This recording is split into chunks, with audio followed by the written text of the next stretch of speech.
I'm going to record this. It is the 27th of June, 2020, and it is a Saturday morning, and this should be, from what I'm gathering from the forces that be, this should be our last go-around on the phone next Saturday. By next Saturday, we should have a Zoom format, but what we're going to do is after we're done, possibly in lieu of questions and answers or in addition to, we'll play it by ear, we're going to have this morning a short business meeting, and Pam and Maria and I think Nancy or whomever, they're going to sort of tell you what's going on because they're more in tune with things than I. We have been studying Chapter 2, There is a Solution. And just as a matter of review, before we get to our current place, by the way, is going to be on page 22. And on page 22, there is a paragraph that starts with, why does he behave like this? And that's where we're going to be. But let's not land there yet. Let's kind of back up just a little bit. And we have Chapter 2, There is a Solution.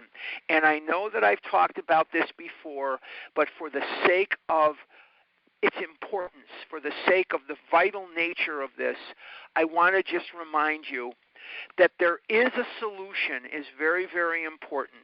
If you listen to the morning Big Book studies on A Vision for You, we're going to begin with, we began with the title page. We began with, we're going to start going to the preface. We're going to talk about the fact of a lot of history. We're going to talk about the fact that for centuries there was no solution. And people tried religion, and I'm not knocking religion. I'm not casting any negative aspersion on religion.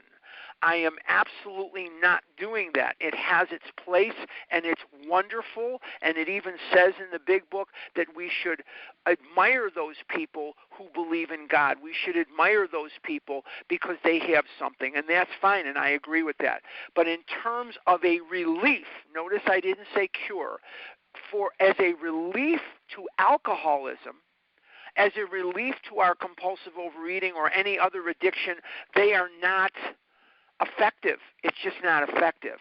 And so for centuries, there were people who would go around from town to town peddling snake oil. Now, what is snake oil? Snake oil is just when we talk about medical quackery, it's something that just doesn't work. As a matter of fact, in a lot of cases, the potions that they would sell to people to quote-unquote cure alcoholism were nothing more than hooch, nothing more than bootleg whiskey.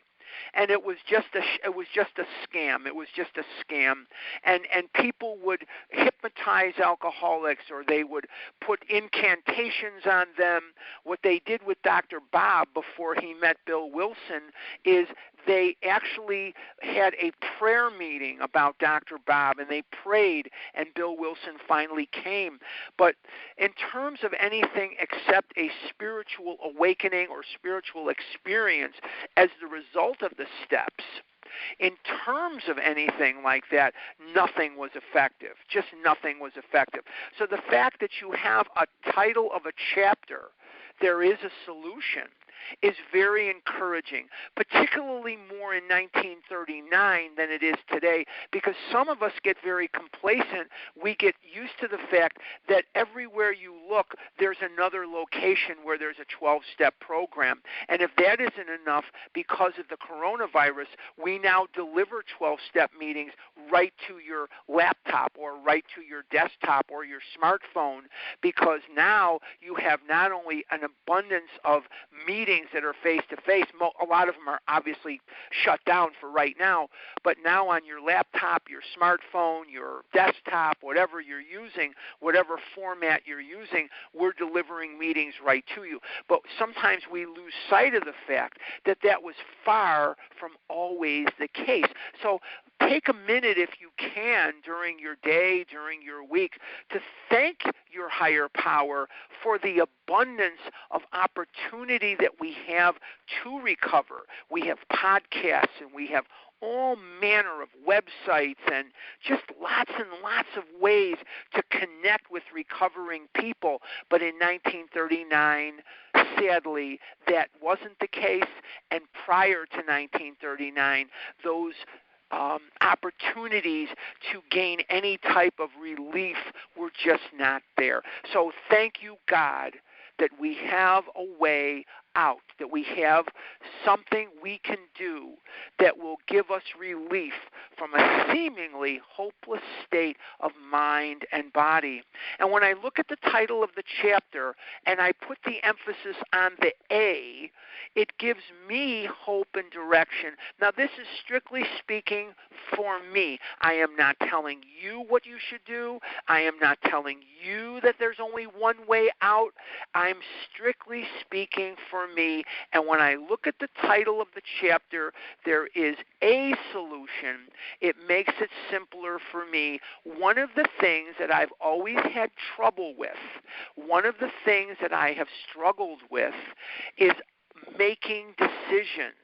I've always had a hard time making decisions. And so what I would do is I would abdicate any type of responsibility to someone else. I did that in my marriage. I was married for about 17 and a half years. We were together 18 and a half years. And my ex-wife, her name is Esther, and it still is. I let her make every decision. Now, why did I let her make every decision? Not because I'm such a gentleman, not because I'm such a nice guy, not because of anything, altruistic or pleasant. I let her make every decision out of fear because I didn't want to be responsible for any decision going wrong. And so I would allow her to make every decision. So when you give me a title of a chapter, there is a solution. It makes it so much easier for me. Now I don't have to decide between column A and column B and column C like you would in some restaurants. I can just move forward with my program of recovery. Now again, the chapter starts out talking about the fellowship of Alcoholics Anonymous. And one of the things that I believed with all my pure heart was that these ideas that I had about food, these behaviors that I had around food were unique and secret unto me. It never really occurred to me that there were people who thought about food like I did and who behaved about food like I did. I knew other people that were overweight, but they were not as overweight as I. I knew other people that were more hooked into food. I called them foodies, but I didn't have a name for it, but I knew that somehow, some way I was different. And in my ego, in my disease, in my ego, I will never see things right. I will either see that I'm better than you, or I will see that I'm worse than you. And I have a judgmental mind. And when I look at you and you're reasonably attractive or reasonably of a normal weight, it never really occurs to me that you can know my pain or that you could understand what it is that I'm going through. And the more I became able to lower that ego, to lower that insanity, and I started really listening to people. We used to have a lot of speaker meetings in Chicago. We had a lot of speaker meetings, and I told you the story. I'll tell you again very briefly. It was a Thursday night, probably 20 below zero if it was 1. It was freezing cold in Chicago, miserable day in Chicago. It was a Thursday night, and the speaker was Della F. She wouldn't mind me telling you that. She was the speaker at Swedish Covenant Hospital on the north side of Chicago, around Foster in California, and I didn't live too far from there, so I went to those meetings. And she had a Cadillac Sedan DeVille parked in the parking lot. Brand new Cadillac, man. It was gorgeous. And she had jewelry and gold, and she had dresses that cost more than I had, in the bank account or whatever. And I thought to myself, what do I have in common with this person? She was married. She was a Roman Catholic housewife on the north side of Chicago. And she had a 3-year-old and a 5-year-old, which meant to me that she had had sex, which I had never had at that point. And so I figured, well, why would I want to listen to this person? And then she spoke. And she talked about buying the Halloween candy twice, and a third time, and a fourth time. And she didn't know how she was going to hide the expense from her husband. And then she talked about baking a cake for a friend's birthday and getting up at 2 o'clock in the morning to lick some of the frosting, and she ended up eating the entire cake. And then she had to go, this was not in the days where 24-hour grocery stores were very prevalent. Today you sometimes assume that some of these grocery stores, at least in Arizona, and I know for a fact in Chicago, they're open 24 hours a day. Well, this was not the case, years and years ago in Chicago. Grocery stores didn't open like they do today. And she had to get ingredients and rebake the cake, and she knew that her husband knew that she had already baked the cake. So she had to make up a lie and tell him that it fell on the floor or something. I don't remember exactly what she said.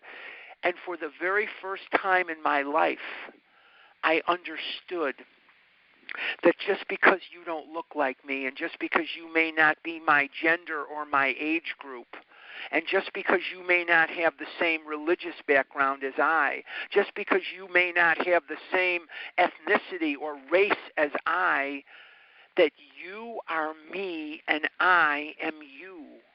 And so for the very first time in my life, I began an understanding that there was not only hope for me, but there was a home for me, and that home is in Overeaters Anonymous.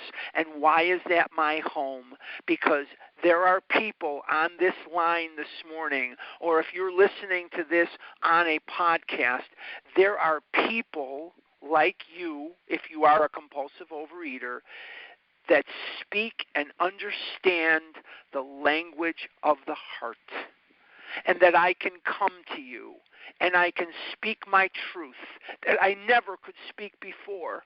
And I had nowhere to dump that truth because I didn't know how to express to somebody what I was really thinking or what I was really thinking, because all I got in return was rejection and abuse and excoriation and admonishment to become a stronger man, to become a young boy that had the willpower, that could push himself away from the table, that could eat half, that could just eat half. And I tried, and I couldn't eat half. I couldn't push myself away from the table. And I tried, and with tears in my eyes, I would run and I would say, God, please take my life. I can't live in this world with the food, and I can't live in this world without the food. And by the time I was 7 and 8 years old, it was pounded into me that because I ate the way I ate, and because I was as fat as I was, and because I was who I was existentially incorrect, and I was unfit to live in this world, and I was unfit to draw air from the environment. And one day you gave me your hand to hold in a circle, and we said the serenity prayer together. And one day you reached out to me, not you personally, but you second person plural. You reached out to me, and in your disease or in your recovery, you gave me hope that there were other people like me and that I'm not as hopeless as I once thought I was. And maybe the fellowship never got anybody sober. I understand that. I go to great lengths to make that very clear. I cannot recover on fellowship alone. But what this chapter is telling me is that I need, want, desire, require that place to go where I can be understood, where I can understand and be understood. And by coming to me with your truth, it made me feel more human and less like dying. And one day, one very, very memorable day in my life, I started noticing something I had never noticed before, that I had gone to many hundreds and hundreds of meetings. But what happened, one day I noticed that God whispered on the one ember of my heart that was still not burned out. And when he whispered on that ember that was still unburnt in my heart, one day I was going to a meeting. It was in Chicago, and I wanted to live more than I wanted to die. And for the first time in my life, I became conscious of how much more I wanted to live than I wanted to die. And so the goals that I set for myself were not goals of failure and death and destruction, but the goals that I set for myself were of abundance. And the goals that I set for myself were goals that were worthy of life rather than worthy of death. And so it took not just a loving God, but the embodiment of God's language, the embodiment of God's message came through your mouth. And until I got that, I didn't want to live. When God can't come, he sends people, and often he sends you. And that's why it's vital for every one of us to embrace and appreciate and propagate the fellowship right along with the program of recovery, because there needs to be a conduit of the message of God, and that conduit is people like us. There is no more you and me. There is no more them and me. And that's how I went to meetings for years, because I was 30 years younger than anybody in that room, and I was hundreds of pounds fatter than anybody in that room. And now it is us. We speak and understand the language of the heart. And that's the most beautiful thing in the world.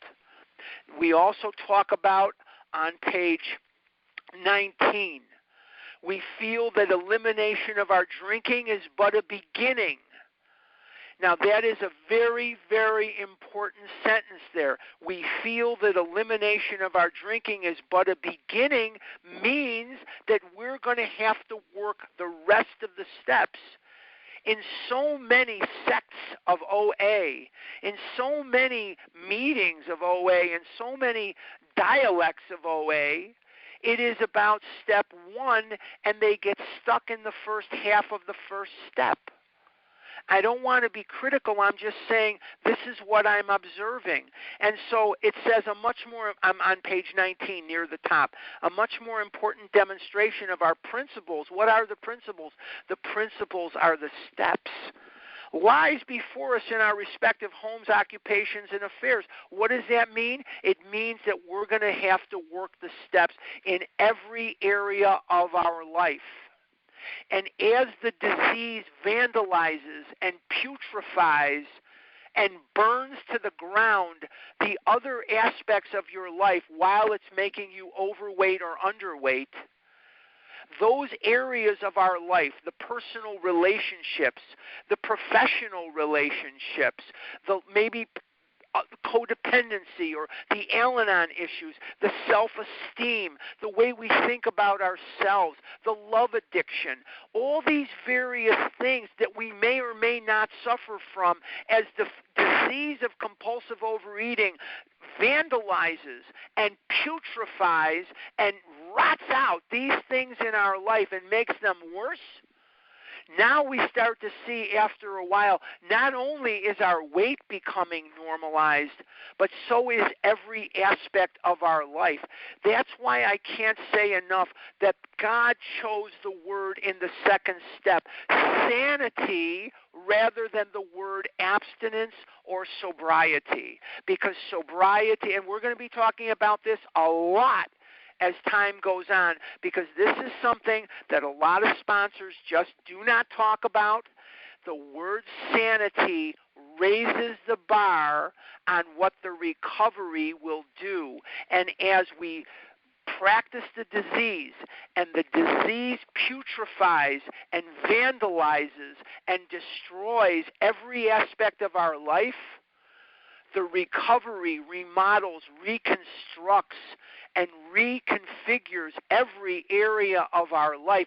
I didn't come here to escape from low self-esteem, but I like myself today. And why do I like myself today? I like myself because I don't lie to myself anymore. I don't disgrace myself, and I don't blame myself that I was caught at McDonald's, or I was caught at the bagel bakery, or I was caught at the Burger King, and somebody saw me in there, and I feel like dying over the guilt and the shame and the remorse, and the only one I have to blame is myself. I don't lie to myself today. I don't put myself in compromised situations. And I do self-esteemable activities. I help others to the best of my ability. I am of service to the sick and suffering. I do the best that I can. Sometimes people call me and they get upset with me because I can't answer their question or because they don't like the answer that I give them. I can live with that today. It doesn't destroy me. I can live with that today. And so my self-esteem, the way I deal with other people, my relationships, hopefully romantic, but in all my relationships today, I am better equipped to be who God wanted me to be. No longer am I a person who is afraid of his own shadow, cowering in the corner, hoping to guess right as to what you want me to be and what you want me to say and what you want me to know. I don't have to look in the mirror and see your face coming back at me. I can be who I am. I can look in the mirror and see me rather than look in the mirror and see you. And if you've been where I am with your insanity of wanting to please people, you know exactly what I'm talking about. These things, that's why these things are being reconstructed. The steps are divided into 4 sections. Admission is step 1. Submission is 2 through 7. Restitution is 8 and 9. And reconstruction is 10, 11, and 12. That's admission, step 1, admission. Submission is 2 through 7. Restitution is 8 and 9. And reconstruction is 10, 11, and 12. In 10, we continue. In 11, we improve. And in 12, we practice. And as I do these things, I am more self-assured in a non-egotistical, crazy way.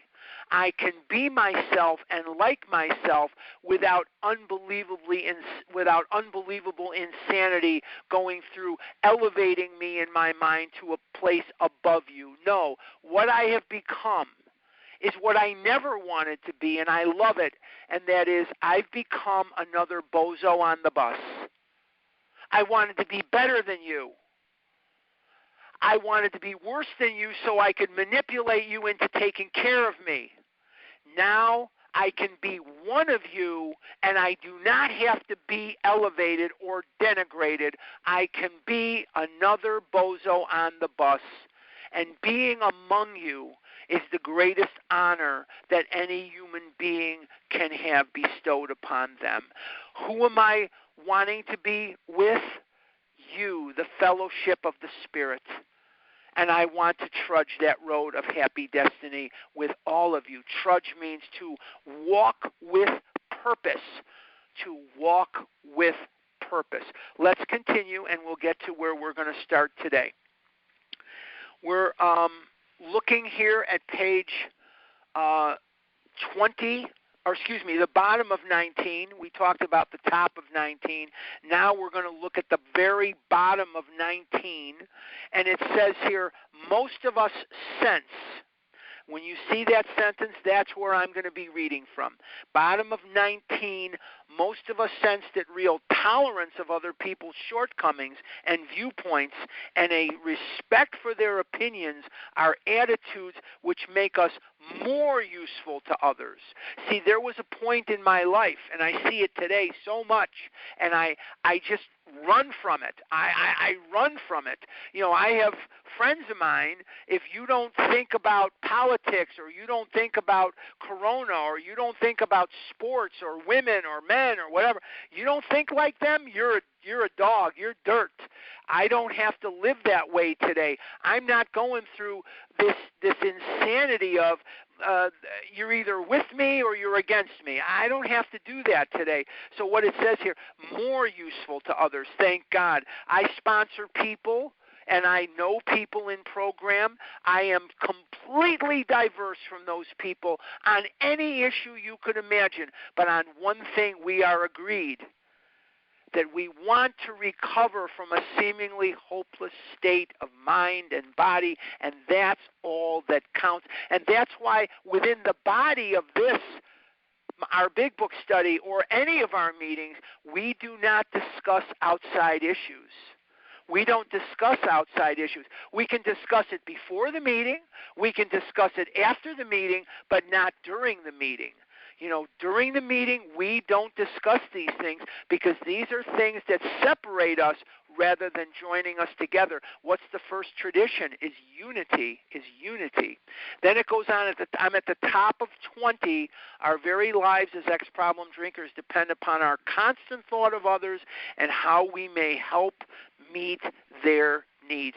Not in a sick way, not in an Al-Anonic way, not in a codependent way, in a healthy way. And what's the difference? What's the difference between helpful and sick? The word comes down to one word. It comes down to results. If I am looking to get a result from you, hang on, I got to take a Bissell Wasser here. Hold on. It's not only very hot here, but the humidity is minuscule, and that's why I drink about a gallon of water a day, and it's just hard to talk without taking a sip once in a while. Okay, where was I going? Oh, it's very hard to think that we are going to have a fellowship where we have such diverse ideas. But the secret is we don't discuss them. We do not discuss them. And what is the difference between healthy helping and unhealthy helping? It boils down to results. If I am looking to help you because I want you to like me, if I am looking to help you because I want you to be a White Sox fan or a Cubs fan or a Bears fan, whatever that may be, or I want you to like red, that is sick. I'm going to help you. I don't care what you like. I don't care what you don't like. It's of no consequence to me. It means nothing. I'm not here to get a result from you. Even when we start to talk about step 9, which isn't going to be for a while, when we talk about step 9, remember always we are there to sweep our snow from the sidewalk. We are not there to get the person to be friends with us, or we're not there to get the person to like us or to do anything. So the one word that separates healthy giving from unhealthy giving is the word results. Or you can also if you don't like the word results, you can use the word intention. What is your intention here? If your intention is to be helpful, I actually like intention maybe better. What is your intention here? Is it to get the person to do something or think something? If it is, that's sick. Or is it to be truly helpful with no expectation of what the person does or thinks? That's the healthy giving that we're looking for. Okay, let's go to our reading today, Let's go to page 22. Why does he behave like this? That's where we're going to begin today. Why does he behave like this? If hundreds of experiences have shown him that one drink means another debacle, with all its attendant suffering and humiliation, why is it he takes that one drink? I'm going to answer the question, even though the book doesn't really call for me to answer the question. When I look at my own behavior, I don't have to look at you, but I want to cover something just for a second here. I'm going to be speaking from the standpoint of a compulsive overeater who has lived in extreme morbid obesity. But I want to be very clear here, and I think it's important that I be clear. There are people in Overeaters Anonymous, and Overeaters Anonymous tried to shove them out in the early 80s, that do not and will not ever, no matter what they do or don't do, they will never experience the disease from my vantage point. They will never achieve isn't the right word, they will never experience extreme morbid obesity. They get the same effect. Remember Dr. Silkworth talked about the effect. What is the effect? The effect is the sense of ease and comfort that comes instantly by taking a few drinks which we see others taking with impunity. That effect is that sense of ease and comfort. That's what we're really looking for. I'm not looking for Chips Ahoy cookies. I'm not looking for Kit Kat bars. I'm looking for the effect that I know those foods will give me. I want to be very clear on that.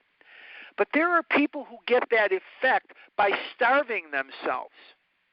They get that effect by starving themselves, and they are called anorexics. Are they any different from me? No. They obsess about food like I do. They obsess about not eating food the way I obsess about eating food. And I've used this phrase before. I will use it again. It's the only thing I could tell you. I have a couple of friends of mine. One lives in Colorado. One lives in California. And if I brought them in front of you, you would think they were models or movie stars. You would think, what does this person know about the hell that I'm going through?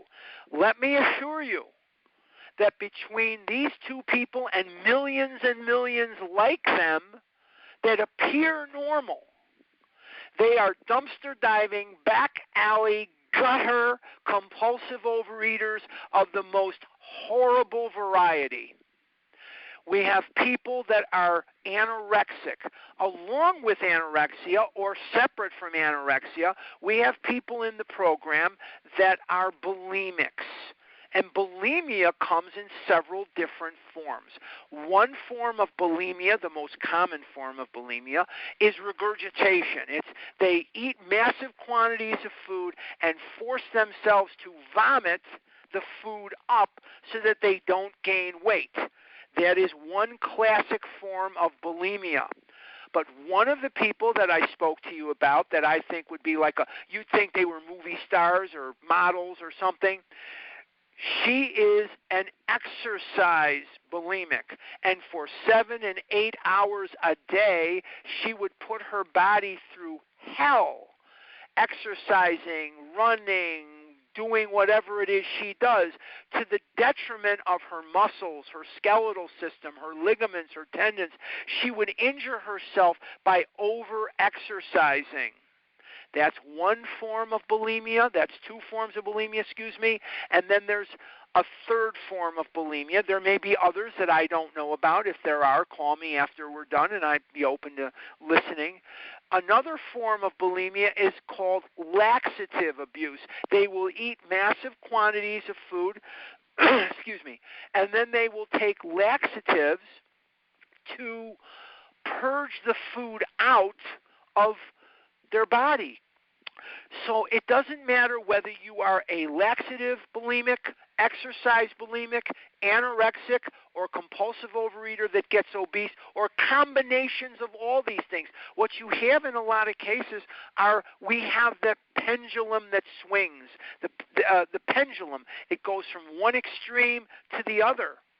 And sometimes we as addicts go from one extreme to the other. But if we're looking at the sentence here, why does he behave like this? If hundreds of experiences have shown him that one drink means another debacle with all its attendant suffering and humiliation, why is it he takes that one drink? I can answer it in one word: effect. He or she is looking for that effect. What is the effect? It is the sense of ease and comfort that comes instantly by taking a few drinks. And when we're not drinking or eating or doing what we're doing, we are restless, irritable, and discontent. Throw in scared to death, guilty, shame-based, fearful, resentful. Throw in whatever you want to throw in. And as those emotions start to build up within us, eating becomes a step up from where we are. Now, I don't mind covering this again, and I want you to really look at this. Food was never the problem. Food was the solution to the problem. Let me say that again for those of you who may be new. Those of you who have heard me a bunch of times, you could deliver. If I got sick, you could do this in your sleep. Food is the solution to the problem.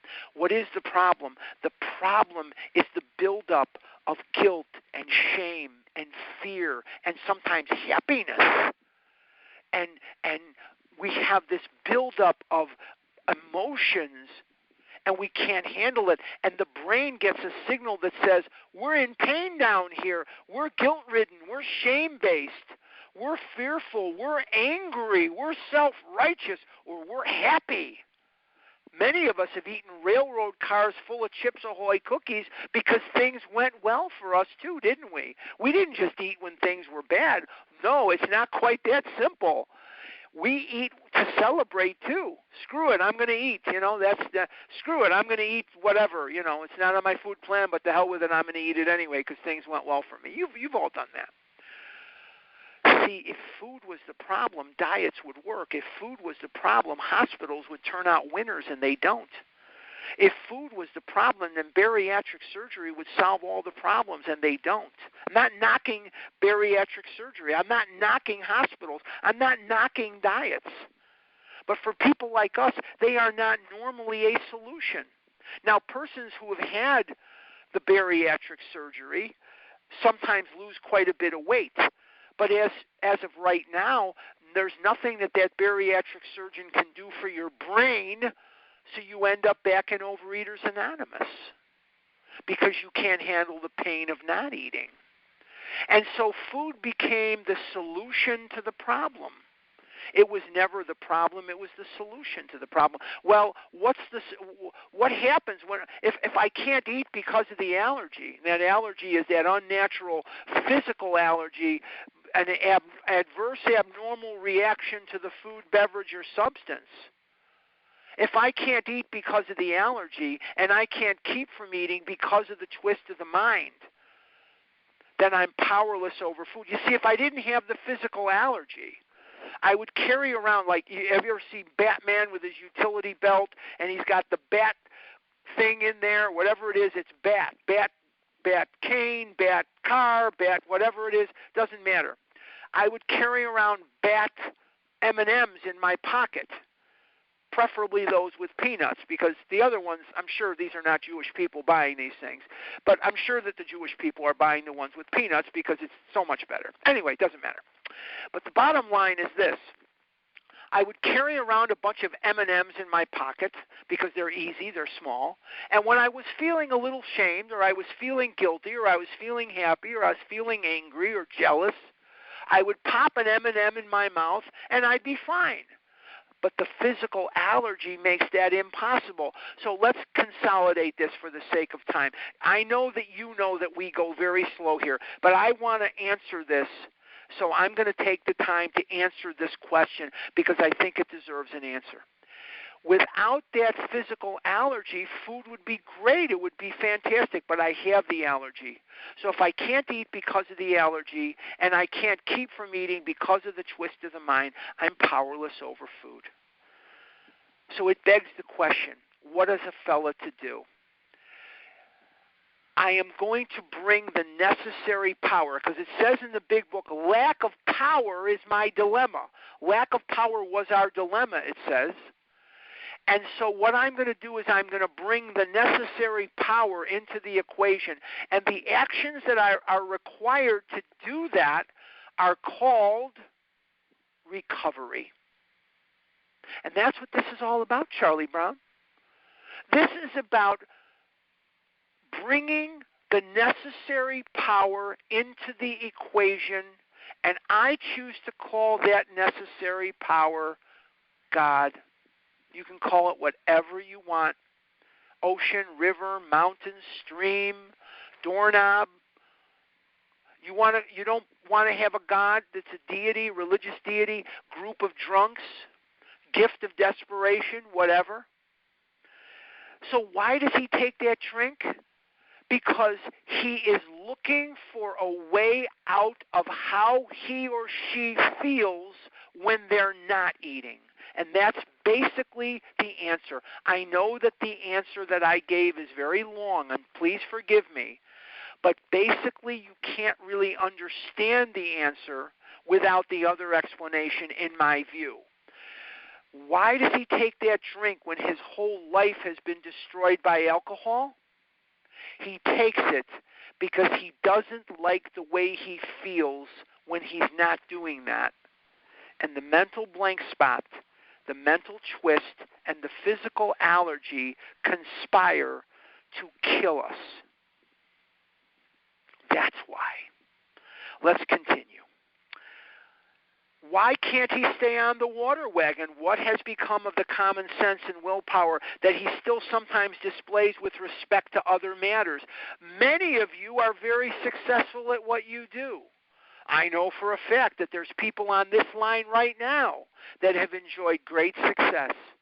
I know of at least several lawyers that are on the phone right now. I know of at least several housewives raising young children that are on the line right now. I know of some people that have other professions, from real estate to God knows what, social worker, to God knows what, teachers. But there's one thing you can't do. You can't control the amount you eat once you get started, and you can't keep from eating now that you want to. That's two things, sorry. There's two things you can't do. You can't control the amount of M&Ms that you'll eat once you start eating them, and you can't keep from eating them now that you want to. You cannot do it. Perhaps there will never be a full answer to these questions.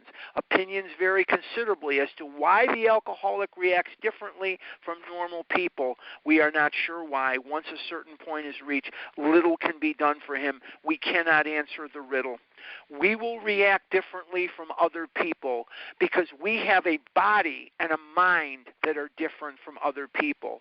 And one of the trap doors that many of us fall into is we are given to compare ourselves to other people. That gets reinforced by our parents. We are reinforced to compare ourselves to others when our moms say, why can't you be more like Sally? Why can't you be more like Mary? Why can't you be more like Fred? Why can't you be more like Jim? And so we learn to compare ourselves to other people, and when we do so, we will never come out okay. Because comparison is always done when we're feeling bad. Notice how when we're feeling really good, we're feeling accomplished, we're feeling like we're in recovery, we are not so very given to compare ourselves, but we seem to do it when times are very bad. And I hear the language of the people that call me all the time, and when I hear the people that are in the disease, they're always comparing themselves. I heard Joe on the line, or I heard Yitzchak Rabinowitz on the line, and I heard Shlomi Chaim on the line, and I want what they have. Well, do what they do. You want what they have? Do what they do. Yeah, but they don't have kids. Well, they may have other problems. They may have other situations that you may not be aware of. Nobody gets out of this without some problems. You know, there's only one group of people on earth that have no problems.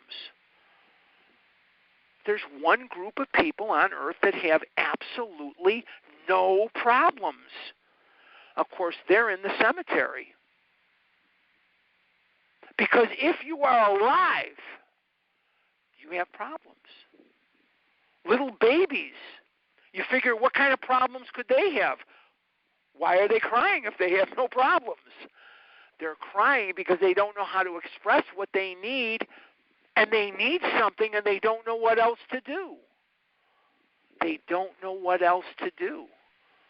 Like them, sometimes I find myself crying too. But the bottom line is, it's always going to be something. It's always going to be something. In Yiddish, we have an expression, a zoigatus. And what does a zoigatus mean in Yiddish? A zoigatus means it's always something. My mother used to say to me, a zoigatus mit you, my son. A zoigatus mit you, my son means it's always something with you, my son. Always something with you, my son. Bottom of 22. We know that while the alcoholic keeps away from drink, as he may do for months or years, he reacts much like other men. Notice it doesn't say he reacts exactly like other men. Look at that word. It's important. He reacts much like other men.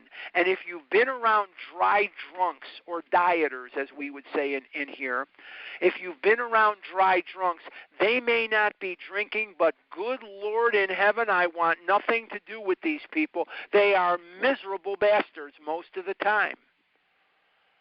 They are jealous, and they're angry, and they're hate-filled because they don't have anything to take off the edge. So when it says, much like other men, point out to your sponsees that it does not say exactly like other men. Notice that word, because we are not like them. And when we get to chapter 3, which is the next chapter, we are going to read a sentence that says the idea that somehow, someday, we will be like other people, we will be able to drink like other people, has to be smashed. Substitute in for drink, think and act and react like other people has to be smashed. So this word much is very, very important, and God put it in the book deliberately. He didn't say, while we're not drinking, we react exactly like other men. He put much. Much means close, but no cigar. Close, but no cigar. And if you've been around dry drunks like I have in life, then you know, hang on one second, my fakakta allergies are acting up. Sorry. Just because we live in a desert, you think there's no allergies here? Ve'ez mir. I cannot begin to tell you the amount of Kleenex I have thrown away because the tears are flying down my eyes, and the nose is going, and the eyes are going. My God in heaven, it is sometimes a challenge. Okay, he reacts much like other men. I won't spend a bunch of time on this much, but I hope that if you are a sponsor and you're going through this chapter with somebody, that you point out the word much and notice it doesn't say exactly like other men or like other men. He wanted to put in that adjective, much. We are equally positive that once he takes any alcohol, whatever, into his system, something happens both in the bodily allergy, mental twist sense, which makes it virtually impossible for him to stop. Now, again and again and again in the book, we are going to get repetition. And the purest form of teaching, the purest form of learning is through repetition. That repetition is very, very important. This chapter is about step number 1. Let's not lose sight of that. We are in step 1. The doctor's opinion, Bill's story, although the second 8 pages of Bill's story is really more about step 2. But there is a solution, and more about alcoholism are all step 1. So we're still talking about the allergy of the body and the twist of the mind, and it gets mentioned over and over again. The experience of any alcoholic will abundantly confirm this. Now, I'm running out of time already. These observations would be academic and pointless if our friend never took the first drink, thereby setting the terrible cycle in motion. Now, the next sentence here is very key. Let's read it, and then we're going to talk about it, okay? Therefore, the main problem of the alcoholic centers in his mind rather than in his body. Now, we're going to talk about that sentence possibly for the rest of the time we have left. I'm going to try to finish the paragraph only because that's how I can know next week where to start. Anyway, the only step that deals with the body is step 1. The first half of step 1. We admitted we were powerless over food, new thought, and our lives had become unmanageable. Now, it is assumed that if you absorb step 1 into your soul, that you have put down the food. And if you've put down the food and you keep reviewing your food plan and you keep reading ingredients, that the physical allergy will not get triggered. My physical allergy has not been triggered in 21 years. The main problem of the alcoholic centers in his mind rather than in his body. The rest of the 11 steps, and half the first step, but the rest of the 11 steps are 100% dedicated to the mind rather than the body. Once the body is treated by a cessation of ingestment, a stopping of the ingesting of these foods and these chemicals. Now, I just told you that my physical allergy hasn't been triggered, but here's what I learned, because sometimes it gets me crazy. Years ago, I started coming under the category, and again, I'm talking about me, I am not talking about you, okay? So I'm not telling you what you need to do here. I'm just commenting on me and my life, because that's the only life I've ever lived is mine. I went to the cardiologist. I have a condition called Afib. What is Afib? It's atrial fibrillation of the heart. Your heart beats like a drum. Boom, boom, boom, boom, boom. Mine beats like a bongo. The electrical system leading to my heart has been destroyed. One of the things that destroyed it, the most damaging thing that destroyed it, was the massive weight gain and the massive weight loss that I've experienced. Another thing that triggered it for me, I do not want you to come back to me and say these things work for me. God bless you. You don't have to notify me of it. I'm talking about me. Is in artificial sweeteners, cyclamates, Sweet and Low. I can't think of the rest of them because I'm on the phone.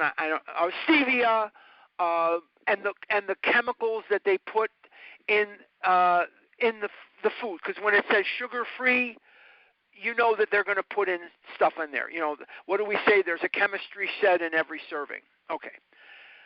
These chemicals that they put in the artificial sweeteners destroyed the electrical system of my heart. Please do not call me later and say you can drink these things or eat these things and you're fine with them. I'm not talking about you. I'm talking about me. These artificial sweeteners were a destructive force in my life, and I did not know it. Once the cardiologist mandated that I cease and desist on them immediately, for some reason, and I think I know, but it's an outside issue, so I'm not going to bring it in here, my desire to compulsively overeat diminished greatly. My desire for even the food that's on my food plan, I became more neutral about it. I became more benign to the idea of food. I hope I'm making sense. And once again, I'm not here to tell you what to do. I'm not here to comment on what you do. It's not a right or wrong thing. I'm talking about me. For me, these artificial sweeteners, unbeknownst to me, were triggering a desire for more food. They were triggering an unnatural affinity to think about food and to eat food that is not on my food plan. And when I stopped them, it helped me tremendously. Please don't yell at me later. These things work for you. God bless you. I'm just talking about me. Okay, now, therefore, the main problem of the alcoholic centers in his mind rather than in his body. What we're going to do here is we're going to affect a spiritual awakening as the result of the steps.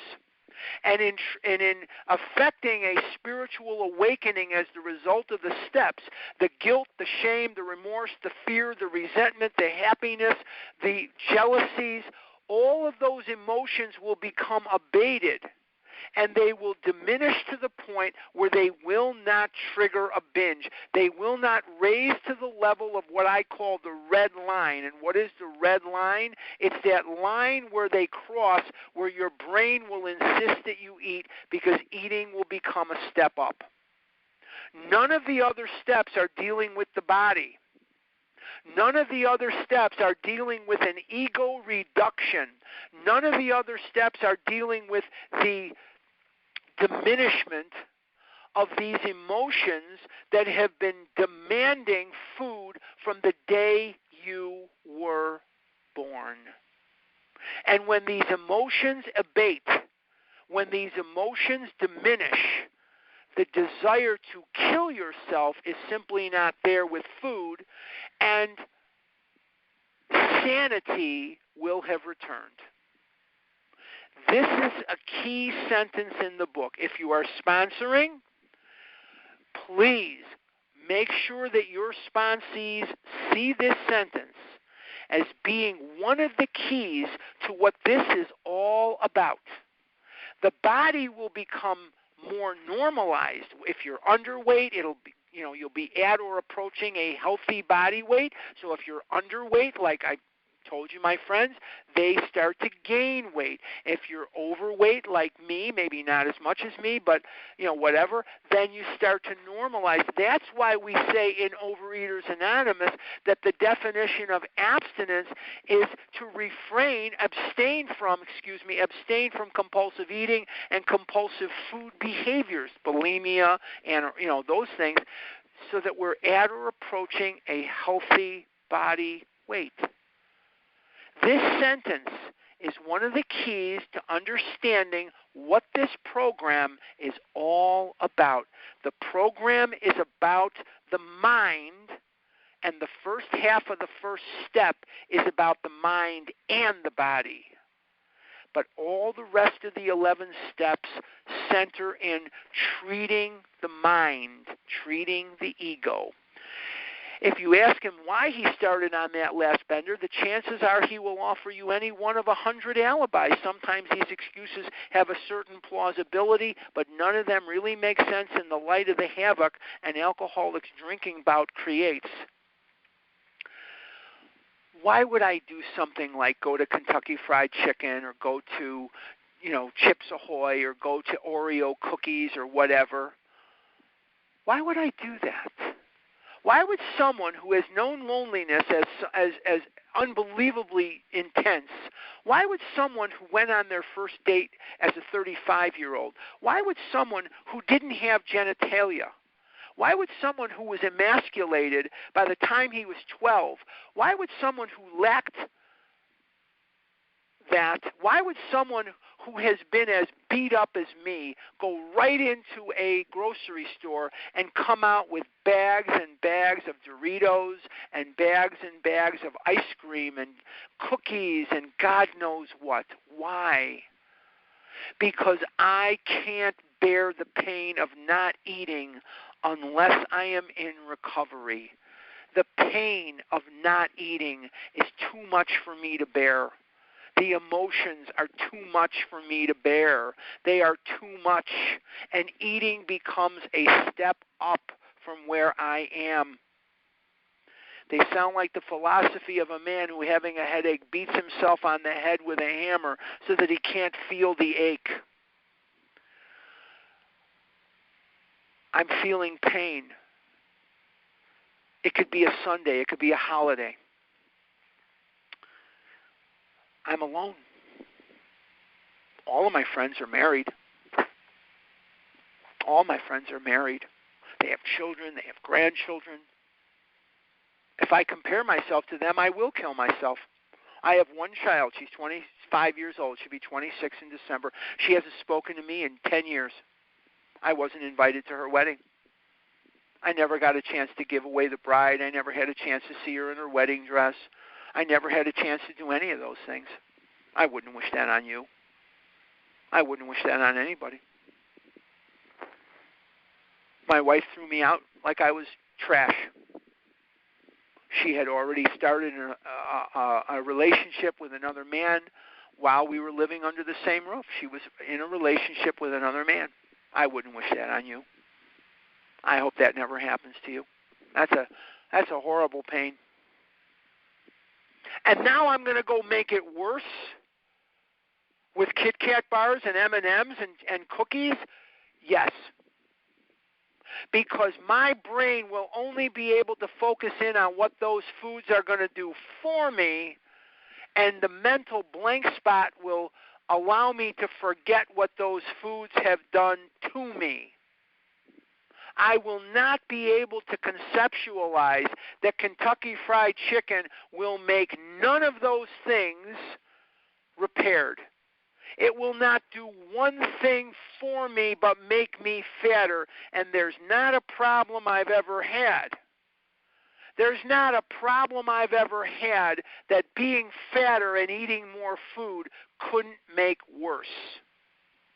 Every problem I've ever had in my entire life was compounded by the fact that I was morbidly obese and eating and embarrassing myself with farting and pissing in my pants and crapping in my pants and not being able to say to the world, I am a man. I am a human being. I'm viable. I couldn't pay my own bills. I lied when the truth would have served me better. I ate food that I know was killing me, and I ate it against my will. I didn't want to be doing this. I needed to pay my taxes. I needed to pay the rent. I needed it to pay the electric bill, the phone bill, God knows what. I drove without insurance for years because I didn't have the money to buy the insurance, but I had the money for Chips Ahoy, and I had the money for Doritos, and I had the money for God knows what. That's where this disease took me. That's where this disease took me. And my brain could not focus on what it knew to be true, and that is this behavior is killing me. But I couldn't face the pain of not eating without eating. Does that make sense? If it does, you're in the right place. You're welcome to Overeaters Anonymous. Welcome home. I'm going to say that again. My brain could not conceive that the pain of not eating the pain of not eating was okay. I had to eat to stay free of that pain. And I knew that it was killing me.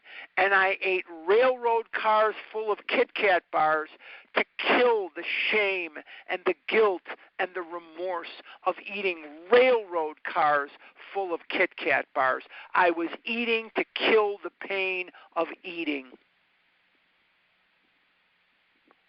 That is not a life that I would want for anybody.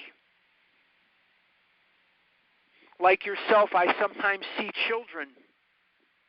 I see little kids, and they're morbidly obese. And their brothers and sisters or their friends are running way ahead of them playing a sport or doing whatever kids do. And they're bringing up the rear going, wait up, wait up. And that was me. And I cry for them. I cry for them. I know what they're in for. Not long ago, before Corona, this was way before, it was last summer actually, I was waiting in line at my local grocery store, and there was a woman with a set of twins and another girl, and they were waiting in line at the grocery store before me in the checkout line, and one of the twins and the other little girl were morbidly obese, and the other little girl who was one of the twins was normal body weight. And the mother had to be 300 pounds, And they were pulling candy bars off the rack, and they were eating them even before they were checking out of the grocery store. And one of the boys, the only boy, the twin boy, obviously his name was Jeffrey. And the little girl who was one of the twins took a candy bar and was not eating it, and the older girl and the twin, whose name was Jeffrey obviously, were eating the candy bars, and the mother was eating her candy bar as they were checking out of the store. The mother was putting through on the checkout thing the empty wrappers so that she could be charged for the candy. And the reason I know this little boy's name is Jeffrey is the little girl who's part of the twins said to him, Jeffrey, don't you dare take my candy bar later. I'm saving it for later. You always take my food. And my heart broke. I know what this little boy and this little girl are in for. This is a vicious disease. This disease doesn't care who it kills. This disease doesn't care what it takes from you. This disease doesn't care where it leaves you. This disease doesn't care.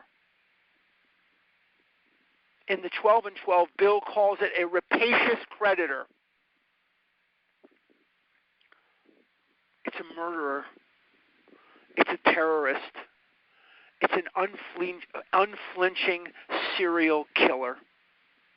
But it doesn't even have the decency to take you out. It tortures you and drives you into a state of loneliness and desperation, and it drives you into a place of disparity long before it takes you. And it will destroy those around you. And it will drag you down and beat you down in the most unmerciful way.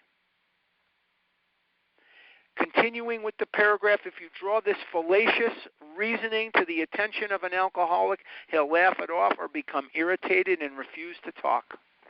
Why would I talk? I know you don't understand me. I'm tired of talking to doctors who've never been a compulsive overeater. I'm tired of talking to teachers and rabbis and people who are not afflicted with this and try to explain what this is. I'm not doing that anymore.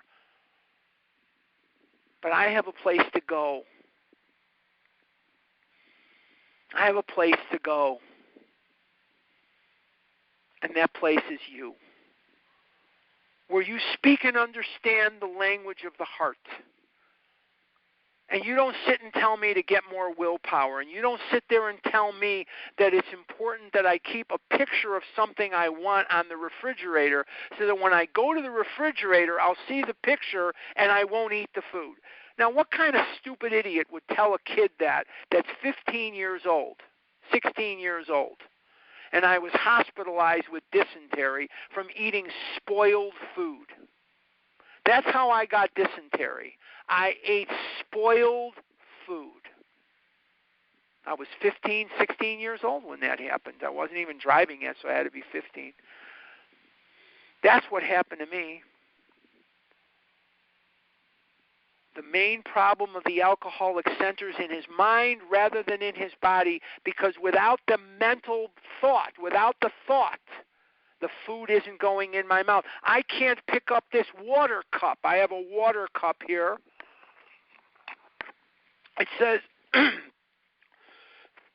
Scottsdale Healthcare on it because that's where I had my joint replacements. It's a really good water cup.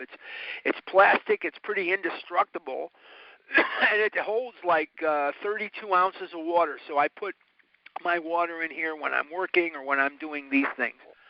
But I can't even pick up this water thing without thinking about it first. And everything is centered around the mind. All of the 11 steps beyond step 1 are unconcerned with the physical allergy. It is assumed that you are clean and sober. It is assumed. If you're still drinking, you're on step 1. A woman called me up not long ago. She's still eating, but she's on step 4. And when I said to her, if you're still eating, you're not on step 4, you're on step 1, she became very, very upset with me. Very upset. She said, my sponsor said, I don't have to be abstinent till I'm done with step 4. I said, okay. All right, whatever. Okay. Who's your sponsor? Attila the Hun? I don't know. I don't get it. But that's okay. But the bottom line is this.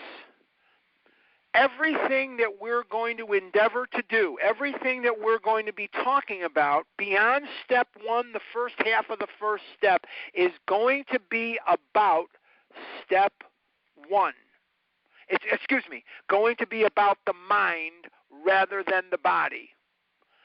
Okay, it's going to be about the mind rather than the body. So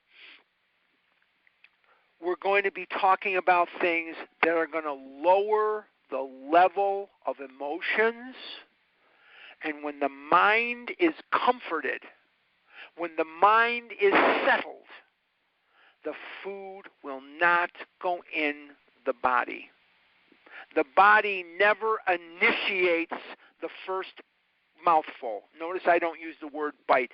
Bite's too dainty for me. I say mouthful, because I've eaten such amazing amounts of food in a mouthful that I practically choke to death. The bottom line is we're going to think about, we're going to do whatever we need to do to quiet the mind. Okay, we're going to be done for today, and we're going to now transition into questions and answers, but I think what I'm going to do is stop the recording. Yes, I'm going to stop the recording, and I haven't opened it up for you to unmute yourself yet. I'm going to stop the recording. How do I do that? Oh, star